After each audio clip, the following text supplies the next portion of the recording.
그래서 금년표를 120년답게로 정했습니다. 120년다운 교회 성도들답게 살자는 의미입니다. 그런데 어떻게 120년답게 살 수 있을까요? 결론부터 말씀드리면 교회의 본질로 돌아가야 합니다. 그래서 2017년 1월 한 달은 교회의 본질에 관해서 설교를 하고 있습니다. 지난 주일에는 교회의 존재 이유인 주님의 절대 명령에 대해서 말씀하면서 120년다운 교회답게 절대 명령에 순종합시다 라는 말씀을 드렸습니다. 영혼을 사랑하고 영혼을 위해서 기도하고 영혼을 전도하고, 이것이 교회의 존재 이유이고 그렇게 사는 것이 120년다운 교회의 모습인 줄로 믿습니다. 오늘은 우리의 신앙의 핵심인 주님의 절대 명령에 대해서 말씀을 드리려고 합니다. 그래서 오늘 설교 제목이 절대 계명에 순종합시다입니다. 오늘 본문은 주님의 십자가 사건 전날 밤의 사건입니다. 6월절 만찬 때 일어난 사건이지요. 당시 분위기는 매우 어둡습니다. 그리고 삭막합니다. 2절에 보니까 가룟 유다의 마음속에는 이미 마귀가 스승인 예수님을 팔 생각으로 지배했고, 사실 예수님은 11절과 21절에 보니까 가룟 유다의 이 마음과 생각을 다 알고 계셨습니다. 우리 주님은 십자가와 죽음을 향해서 가고 있는데 제자들은 그 자리에서도 누가 크냐 하고 서로 자리다툼을 하고 있었습니다. 마태복음 20장에 보면은 예수님께서 예루살렘에 올라가실 때 야고보와 요한의 어머니가 예수님을 찾아와서 이렇게 부탁을 합니다. 마태복음 20장 21절입니다. 나의 두 아들을 주의 나라에서 하나는 주의 우편에 하나는 주의 좌편에 앉게 명하소서. 요즘식으로 하면은 청탁이라고 볼 수 있습니다.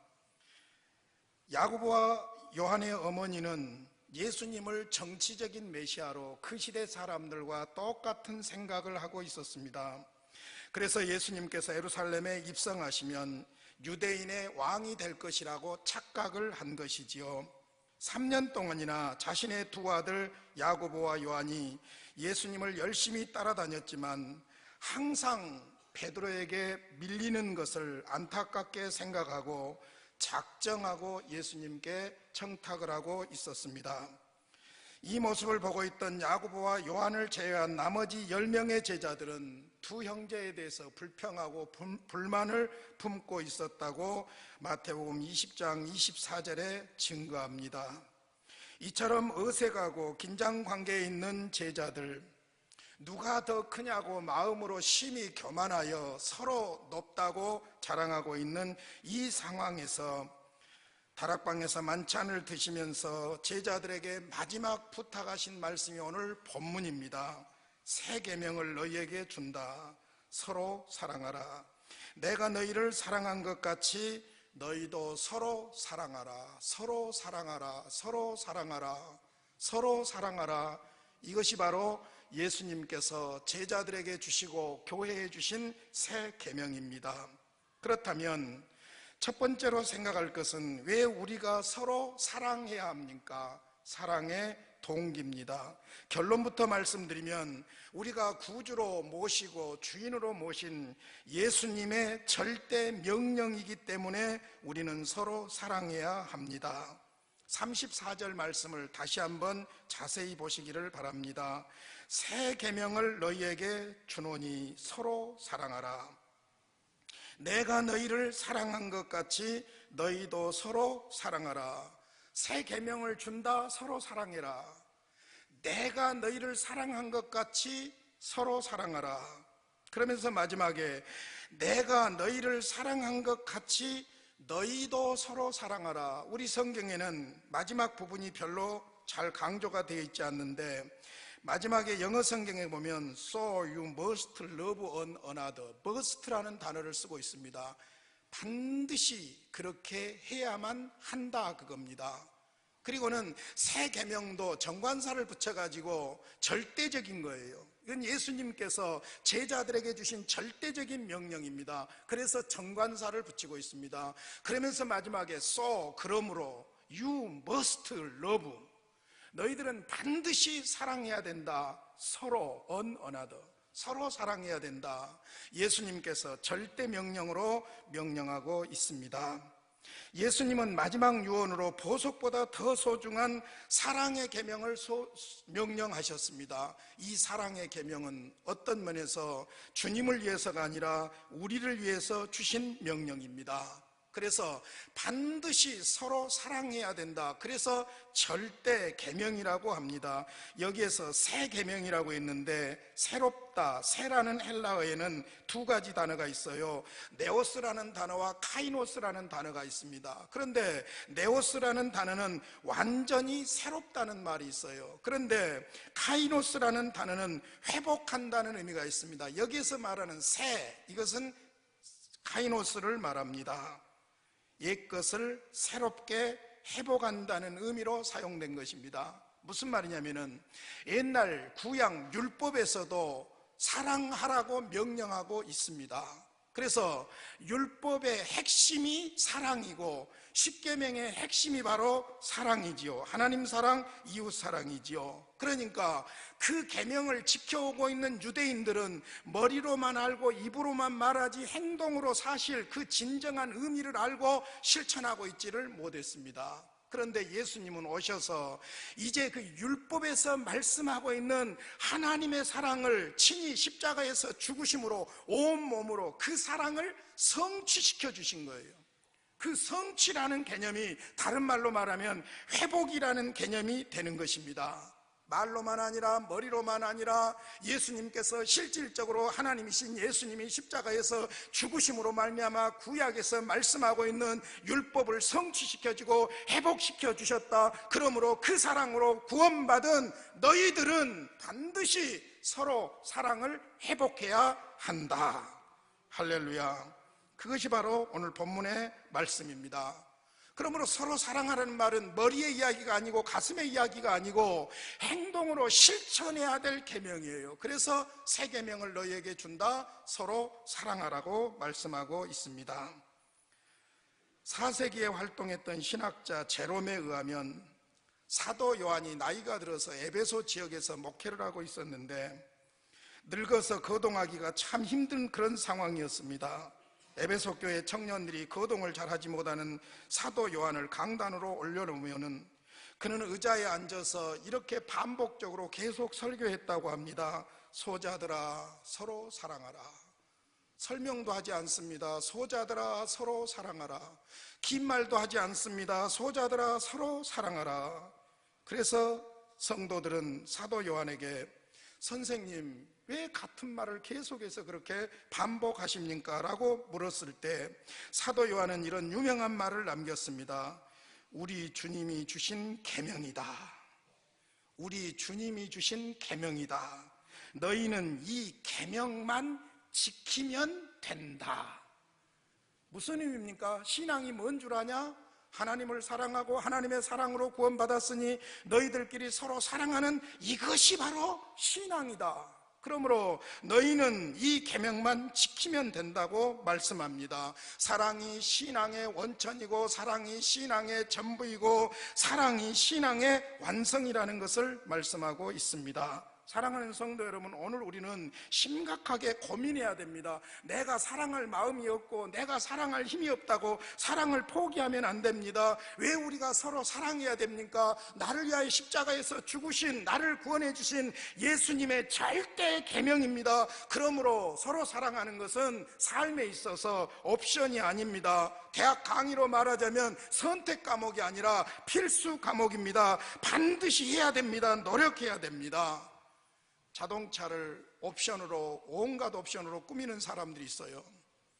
여러분, 자동차 외모를 아무리 화려하게 꾸며도 자동차가 자동차다우려고 하면은 먼저 건강한 엔진이 있어야 되고, 그리고는 그것을 앞으로 나아가게 하는 엑셀레이터가 있어야 되고, 그것을 밟아서 제동시키는 제동장치가 있어야 되고, 그것을 운전하는 운전대가 있어야 됩니다. 이런 필수품들이 없으면 자동차는 자동차로서의 구실을 하지 못합니다. 브레이크가 없는 차는 자동차가 아니라 사람 잡는 흉기입니다. 엔진 없는 차는 자동차가 아니라 고철입니다. 그런 차는 애기들 장난감만도 못합니다. 겉모양이 아무리 그럴듯해도 그렇습니다. 마찬가지로 현대식 건물에 최첨단 음향시설이나 컴퓨터 장비나 프로젝트를 설치한 교회라고 할지라도 만약에 그 교회가 서로 사랑하기를 고민하고 노력하고 애쓰지 않는다면 그 교회는 진정한 교회가 아니라는 거예요. 내가 교회 생활을 오래 하고 훌륭한 직분을 가지고 오랫동안 사람들을 섬겼고 성경 구절을 줄줄줄 암송하고 제자 훈련을 이것저것 다 받았어도 사랑에 대한 고민이 없고 사랑을 실천하고자 하는 노력과 애씀이 없다면 우리는 진정한 기독교의 능력은 경험할 수가 없고 우리도 똑같이 바리새인과 서기관처럼 형식적인 신앙생활을 할 수밖에 없는 것입니다. 그래서 사랑하는 성도 여러분, 사랑은 내가 힘들다고 내가 하기 싫다고 포기할 것이 아니라 절대 계명으로서 우리가 반드시 고민하고 애쓰고 노력해야 될 부분인 줄로 믿습니다. 우리 교회 120년사를 쭉 훑어보면 우리 교회에 자랑이 있어요. 그것은 뭐냐면 120년 동안 성경 말씀을 지켜온 교회입니다. 어느 날부터 이 땅에 서구 자유주의 신학이 들어오면서 성경을 하나님의 말씀이 아니라고 아닌 것처럼 비슷하게 말하는 이런 일들이 벌어졌을 때에 성경의 절대적인 권위와 가치를 부정하는 일들이 교계에 빌어지고 이것으로 인해서 교단이 갈라질 때에 우리 교회는 성경은 하나님의 말씀이다라고 믿는 진리를 지켜온 아름다운 교회입니다. 너무나도 자랑스럽습니다. 그러나 반면에 우리 교회는 부끄러움이 있어요. 싸움과 분열이 있었습니다. 사랑하는 성도 여러분, 교회가 이 땅에 있으면서 진리와 비진리가 싸우는 것은 계속돼야 돼요. 진리를 위해서는 우리가 목숨을 걸고 싸워야 할 줄로 믿습니다. 이것은 지상에 있는 하나님의 교회의 당연한 사명입니다. 그러나 교회 안에 형제들끼리 진리 문제가 아닌 정치 문제나 은사 문제로 서로 싸우고 다투는 것은 하나님의 교회의 모습이 아닌데 우리 교회는 이상하게 정치 문제, 은사 문제로 가문의 파당이 갈라지면서 서로 싸우고 다투는 아주 아픈 역사가 우리 교회 역사 가운데 있습니다. 사랑하는 성도 여러분, 역사를 통해서 우리는 배워야 돼요. 좋은 점도 배워야 되지만 잘못된 점도 명심하고 새롭게 살아야 할 줄로 믿습니다. 우리 교회가 진실로 하나님의 말씀 진리를 지켜왔다면 그 진리가 말씀하는 대로 우리는 서로 사랑해야 할 줄로 믿습니다. 설교를 준비하다가 발견한 소중한 글을 하나 소개하겠습니다. 사설에도 제가 소개를 했습니다. 사랑이 없는 정직함은 옹고집입니다. 사랑이 없는 의지력은 폭력입니다. 사랑이 없는 솔직함은 무례함입니다. 사랑이 없는 단순함은 경솔함입니다. 사랑이 없는 권위는 독재입니다. 사랑이 없는 품위는 멸시입니다. 사랑이 없는 정확성은 잘난 체입니다. 사랑이 없는 부는 탐욕입니다. 사랑이 없는 지혜는 교활함입니다. 사랑이 없는 신앙은 광신입니다. 사랑이 없는 삶은 모순된 밤입니다. 하나님께서는 사랑으로 행하는 믿음 외에는 아무것도 기억하지 않습니다. 그렇습니다. 사랑이 없으면 아무것도 아닙니다. 왜 사랑해야 됩니까? 사랑받았어요. 왜 사랑해야 됩니까? 우리를 위하여 십자가에 죽기까지 사랑하신 주님이 우리에게 서로 사랑하라고 말씀합니다. 내가 사랑할 수 없는 정서와 성격과 환경을 가졌을지라도 우리는 서로 사랑하라는 주님의 절대 계명에 순종해야 할 줄로 믿습니다. 그렇다면 두 번째로 생각할 것은 어떻게 서로 사랑할 수 있을까요? 먼저는 생명이신 그리스도와 교제가 이루어져야 됩니다. 그래서 내가 너희를 사랑한 것 같이 그랬어요. 그냥 사랑하라고 하지 않고 주님이 먼저 보여주셨어요. 내가 너희를 사랑한 것 같이. 생명의 주님과 생명의 교제가 사랑 실천의 전제 조건입니다. 우리가 서로 사랑하는 것은 그분이 나를 사랑해 주셨고 나를 사랑하신 그분이, 생명의 주님이 내 안에 지금 살아 계십니다.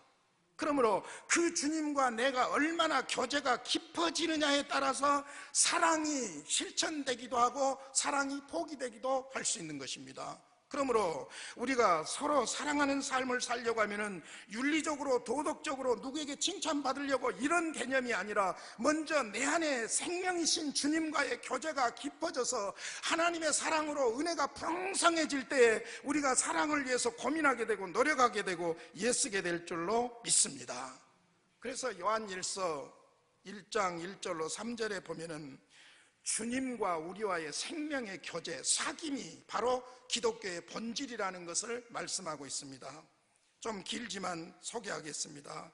요한일서 1장 1절입니다.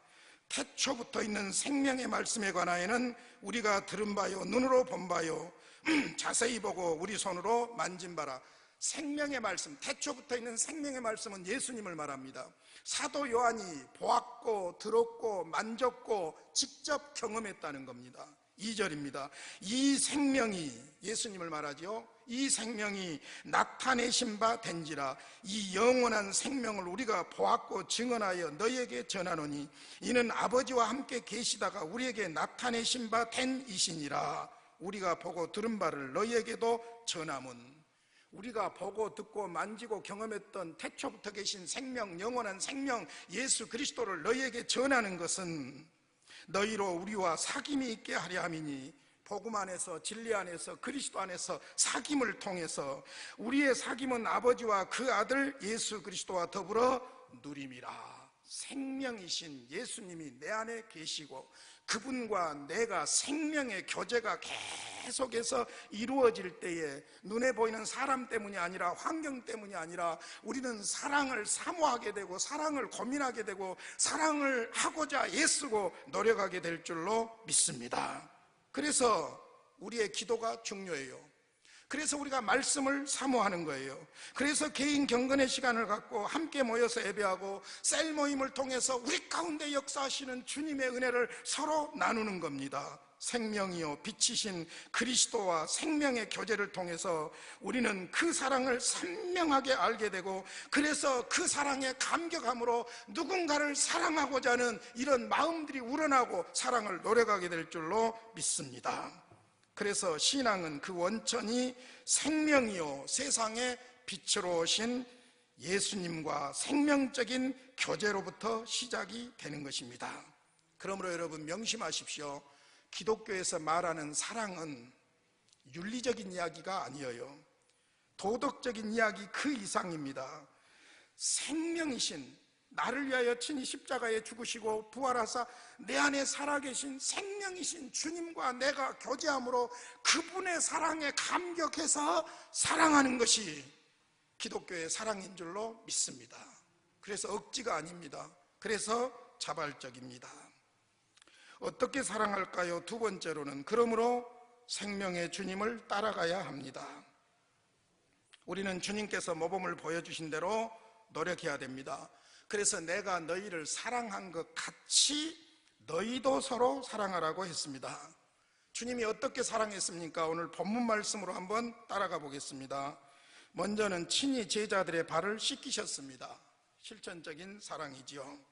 주님은 말로만 아니라 손수 사랑을 실천으로 보여주셨습니다. 6월절 앞두고 제자들과 함께 마지막 만찬 자리에서 몸소 제자들의 발을 씻기셨습니다. 나와 여러분이 잘 아는 사건입니다. 그런데 그 배경을 좀 아셔야 돼요. 유대인들은 종교적으로 식사 전에는 반드시 최소한 손을 씻게 되어 있고 발을 씻게 되어 있는데, 근데 유대 간습에 의하면 식사에 참여하는 사람이 스스로 씻는 것이 아니라 식사에 초청한 사람, 그 집에서 종이나 하인이 손과 발을 씻어주는 거예요. 그런데 지금 주님과 함께하는 만찬 자리에는 예수님과 제자들만 있습니다. 그렇다면 당연히 식사 전에 손을 씻고 발을 씻는다면 누가 씻어야 되냐면은 제자들이 스승이신 예수님의 발을 씻겨야 돼요. 그런데 제자들은 누가 크냐 마음속으로 교만하게 서로 싸우고 있었습니다. 그때 주님께서 제자들을 비난하시지도 않고 자리에서 일어나시더니 겉옷을 벗고 수건을 가져다가 허리에 두르신 후에 제자들의 발을 씻기기 시작합니다. 그리고는 15절에 보니까 이렇게 말씀하십니다. 내가 너희에게 행한 것 같이 너희도 행하게 하려 본을 보였노라. 스승이요 주인이신 하나님이신 주님께서 제자들의 발을 씻기셨어요. 그 은혜로 우리가 구원받은 거예요. 그러므로 우리도 겸손하게 발을 씻는 심정으로 사랑해야 할 줄로 믿습니다. 여러분들이 열심히 적어서 하나님 앞에 바친 기도 제목들을 하나님 그렇게 들어주세요 하는 마음으로, 기도하는 마음으로 제가 열심히 읽고 있습니다. 근데 어떤 집사님이 이런 기도 제목을 올렸더라고요. 하나님, 교만하지 말고 사랑하게 하소서. 근데 교만하지 말고 그 다음에 반대는 겸손하게 하소서 그래야 되잖아요. 근데 이분은 교만하지 말고 사랑하게 하소서 그랬어요. 뭔가를 아는 분이에요. 여러분, 사랑은 곧 겸손이고 겸손이 곧 사랑하게 하는 줄로 믿습니다. 남편 무시하면 사랑 못해요. 아내 무시하니까 사랑 못하는 거예요. 누군가 앞에서 내가 잘난 척하니까 사랑하지 못하는 거예요. 예수님은 스승이신데 제자들의 발을 씻기셨어요. 여러분, 예수님처럼 우리가 하면 됩니다. 우리도 교만하지 말고 서로 사랑할 수 있기를 주님의 이름으로 축원합니다. 그것뿐만 아니에요. 본문을 계속 따라가 봅니다. 자기를 배반한 제자까지도 사랑했습니다. 주님은 가룟 유다의 배신을 이미 알고 계셨습니다. 그래서 21절에 말씀합니다. 내가 진실로 진실로 너희에게 이르노니 너희 중 하나가 나를 팔리라고 말씀하십니다. 눈 빤히 뜨고 예수님 팔아먹을 못된 생각을 가지고 예수님의 만찬 자리에 함께 앉아있는 가룟 유다를 향해서 너희 중에 하나가 나를 팔 것이다. 여러분, 그 사람을 보면서도 예수님은 그를 사랑해서 회개할 기회를 주고 계셨던 것입니다.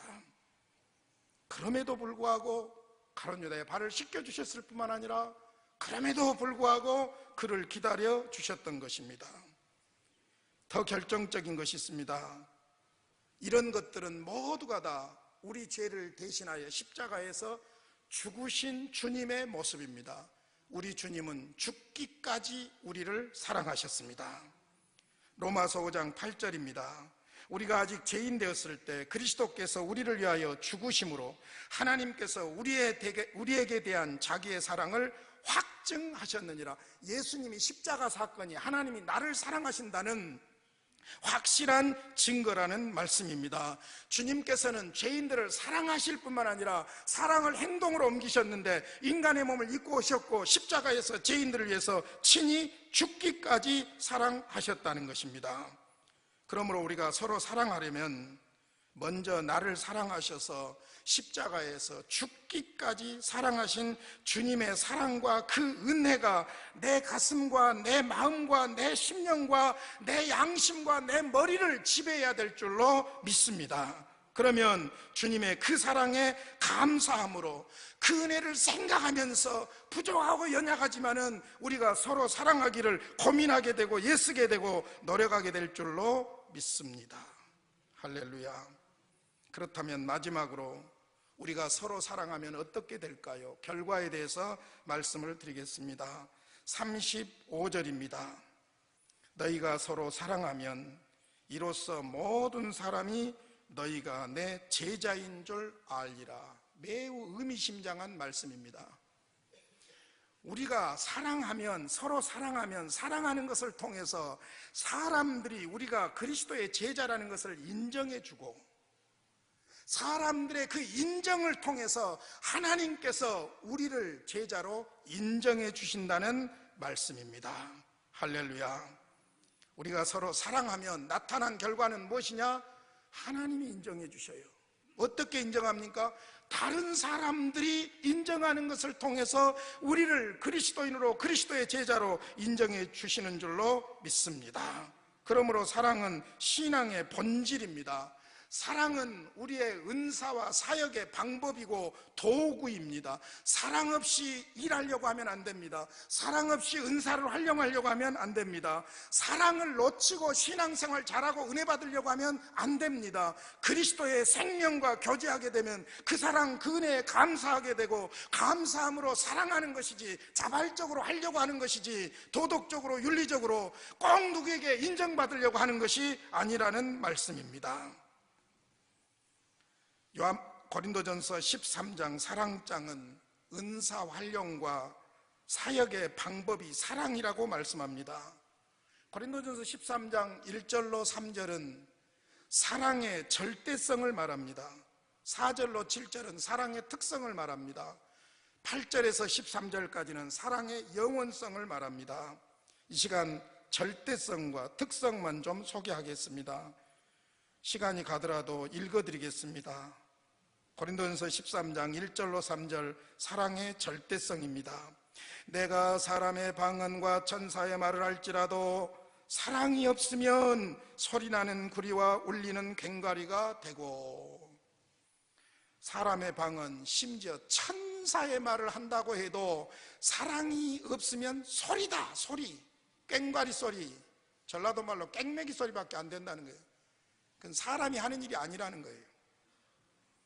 굉장히 도전적인 말씀입니다. 2절에는 보니까 내가 애언하는 능력이 있어 모든 비밀과 모든 지식을 알고 또 산을 옮길 만한 모든 믿음이 있을지라도 사랑이 없으면 내가 아무것도 아니요. 하나님하고 직통해가지고 비밀을 아는데 2017년에 대한민국의 대통령은 누가 될 것이다 다 맞춰대고 알려대는 그런 사람이라고 할지라도, 믿음이 대단해서 산을 막 옮기는 그런 믿음이 있다고 할지라도 사랑이 없으면 nothing, 아무것도 아니라는 거예요. 여러분 도전 받으셔야 돼요. 사랑을 그렇게 무시하고 넘어갈 일이 아니에요. 사랑을 내가 할 수 없다고 포기할 일이 아니에요. 사랑이 없으면 아무것도 아니다, nothing이에요. 노력해봤자, 몸부림쳐봤자예요. 의미가 없는 거예요. 마지막 3절에 보니까 내가 내게 있는 모든 것으로 구제하고 또 내 몸을 불사르게 내줄지라도, 내 재산 다 바쳐서 구제를 하고 내 몸을 불태워서 헌신을 한다고 할지라도 사랑이 없으면 내게 아무 유익이 없느니라. 절대자 하나님 앞에서 사랑이 없으면 소리예요, 소리. 사랑이 없으면 nothing이에요. 아무것도 아니에요. 사랑이 없으면 나에게 아무 유익이 없다고 말합니다. 사랑은 일처럼 중요하고 절대적입니다. 그런데 4절로 7절에 보니까 사랑의 특징을 구구절절 이야기하고 있어요. 그냥 읽어라도 드리겠습니다. 사랑은 오래 참고, 사랑은 온유하며, 시기하지 아니하며, 사랑은 자랑하지 아니하며, 교만하지 아니하며, 무례히 행하지 아니하며, 자기의 유익을 구하지 아니하며, 성내지 아니하며, 악한 것을 생각하지 아니하며, 불의를 기뻐하지 아니하며, 진리와 함께 기뻐하고, 모든 것을 참으며, 모든 것을 믿으며, 모든 것을 바라며, 모든 것을 견디느니라. 누가 이거 다 기억하겠어? 두 단어만 말씀드립니다. 맨 처음 시작하는 오래 참고, 사랑은 오래 참고, 마지막에 모든 것을 견디느니라. 할렐루야. 일 잘 못해도 괜찮은 게 사랑하십시오. 교회에서 충성 안 해도 좋으니까 사랑하려고 애쓰십시오. 일 잘하는데 사랑이 부족해서 엉망으로 만들지 말고, 좀 모자라고 부족해도 괜찮으니까 사랑하려고 고민하고 애쓰시기를 바랍니다. 할렐루야. 그것이 120년답게 사는 새한교회 성도들의 모습인 줄로 믿습니다. 프란시스 세퍼 박사가 20세기 말의 교회라는 책을 썼어요. 거기에 보면은 사랑은 그리스도인의 표지라고 그랬습니다. 사랑이 그리스도인들을 구분할 수 있다고 주장하고 있습니다. 사랑이 불신자와 그리스도인을 구분할 수 있는 좋은 기준이 된다는 것입니다. 주님은 나는 그리스도인이라고 알리는 유니폼을 입고 다니고 명찰을 달고 다니고 그래야 한다고 말씀하지 않았습니다. 열심히 기도하고 열정적으로 찬양을 불러서 주님의 제자됨을 보여야 한다고 말씀하지도 않았습니다. 주님이 우리를 사랑한 것 같이 서로 사랑함으로 우리가 주님의 제자인 것을 보여주라고 말씀하셨습니다. 우리가 서로 사랑하면 우리가 주님의 제자인 것이 증거될 뿐 아니라 세상 사람들은 우리의 삶을 통하여 우리가 섬기는 하나님이 어떤 분이신지를 알게 되고 그래서 그들이 주님께로 돌아오게 되고 이것이 기독교의 전도인 줄로 믿습니다. 초대교회 때 있었던 일합니다. 알렉산드리아에서 무서운 흑사병이 전염되었는데 집집마다 사람들이 이 전염병으로 죽어가고 있었습니다. 많은 사람이 죽게 되자 장례를 치르는 것이 큰 문제였습니다. 사람들은 전염될까 봐서 이 흑사병이 돌고 있는 집에는 가지도 않을 뿐만 아니라 죽은 시체를 처리할 생각조차 하지를 못했습니다. 그때 알렉산드리아의 예수 믿는 사람들은 자기들에게 병이 전염될 수 있고 만약 전염되면 죽는다는 사실을 뻔히 알면서도 각 가정을 방문하여 병중에 있는 환자를 위로하고 돌봐주고 죽은 시신들의 장례를 치러주었습니다. 그리스도인들이 얼마나 열심히 그 지역사회를 잘 돌보았든지 알렉산드리아에서 많은 사람들이 흑사병으로 죽었지만 시체를 하나도 볼 수 없었다고 합니다. 그래서 이러한 광경을 목격한 알렉산드리아의 많은 불신자들은 이것이 바로 나사렛 예수의 종교다. 예수 믿는 사람들은 모든 사람을 사랑하고 있다. 칭찬하게 되고 그래서 알렉산드리아에 믿는 자들이 많아졌다는 이야기입니다. 사랑하는 성도 여러분, 우리는 초대교회처럼 극한 상황에서 신앙생활을 하지 않습니다. 우리가 지금 살고 있는 세상은 너무나도 삭막하고 무정하고 불법한 세상에서 살고 있습니다. 그래서 다른 사람의 발까지 씻을 필요도 없고 말만 따뜻하게 해주고 조금만 배려해줘도 천사라고 칭송받을 세상에 살고 있습니다. 우리는 사랑에 대해서 우리의 허물과 연약함을 잘 압니다. 사랑하기는 부족하다는 것을 너무나도 잘 압니다. 저도 사랑 설교하면서 막 목소리가 커지잖아요. 지도 사랑도 안 하면서 설교하니까 겁이 나가지고 막 소리 지르는 거예요. 그러나 우리가 서로 사랑하는 것은 우리를 위해 십자가에 죽으시고 구원하신 우리 주님의 절대 계명입니다. 그렇게 살기를 결심하고 순종하면 사랑할 힘을 주실 것이고 사랑하다 보면 내가 경험할 수 없었던 기독교 신앙의 놀라운 능력을 경험하게 될 줄로 믿습니다. 서두에서 소개했던 글 너무나도 좋아서 다시 한번 소개하고 말씀을 마치랍니다. 우리 한번 같이 자막을 보고 읽도록 하겠습니다. 같이 보겠습니다. 시작. 사랑이 없는 정직함은 옹고집입니다. 사랑이 없는 의지력은 폭력입니다. 사랑이 없는 솔직함은 무례함입니다. 사랑이 없는 단순함은 경솔함입니다. 사랑이 없는 권위는 독재입니다. 사랑이 없는 부는 탐욕입니다. 사랑이 없는 부는 탐욕입니다. 사랑이 없는 지혜는 교활함입니다. 사랑이 없는 신앙은 광신입니다. 사랑이 없는 삶은 모순된 밤입니다. 하나님께서는 사랑으로 행하는 믿음 외에는 아무것도 기억하지 않습니다. 그렇습니다. 120년답게 어떻게 살까요? 사랑을 고민하십시오. 그리고 주님께서 주시는 풍성한 은혜를 사모하심으로 금년 안에 사랑에 승리하시기를 주님의 이름으로 축원합니다. 우리 아버지 감사합니다. 주님의 사랑으로 구원받았습니다. 주님의 사랑으로 형제를 사랑하게 하여 주시옵소서. 아버지 아시다시피 우리는 사랑에 너무나도 취약합니다. 도와주시옵소서. 힘과 능력을 주시옵소서. 풍성한 그리스도의 사랑이 우리의 심령에 솟아나게 하여 주시어서 서로 사랑하기를 애쓰고 고민하고 노력하고 실천하게 하여 주시옵소서. 예수님의 이름으로 기도하옵나이다. 아멘.